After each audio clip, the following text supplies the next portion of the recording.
জন্য এবং ভবিষ্যৎ প্রজন্মের জন্য মূল্যহীন।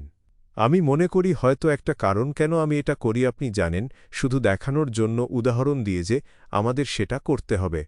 এটা আমার বর, আপনি জানেন। আমি আশা করি যে আমি একটি সমাধানে অবদান রাখতে পারব এবং সেই সাথে যারা এটি সম্পর্কে চিন্তা ভাবনা করছে, এটি সম্পর্কে কথা বলছে এবং সেই অনুযায়ী কাজ করে এই পৃথিবীকে একটি ভাল জায়গা করে তুলতে পারে এবং ভবিষ্যতের জন্য সবসময় খারাপ জায়গা নয়, বিশেষ করে পরবর্তী প্রজন্মের জন্য এবং আমার ছেলে এবং পরিবারের জন্য এবং অবশ্যই সারা বিশ্বে যত্ন নিতে। এবং আমি চেষ্টা করছি মানুষের সচেতনতায় অবদান রাখার জন্য, ব্যাখ্যা করার জন্য, তাদের ঝুঁকিগুলি দেখানোর জন্য এবং তাদের সমস্যাটি বোঝার জন্য, সমস্যার প্রকৃত মাত্রা বোঝাতে, তাদের কাজে লাগাতে। তাই আমি শুধু একটি শেষ কথা বলতে চাই যে আমাদের শুধুমাত্র একটি গ্রহ আছে এবং এই গ্রহটি একক ব্যবহার নয়। তাই আমাদের এটি বিবেচনা করা উচিত।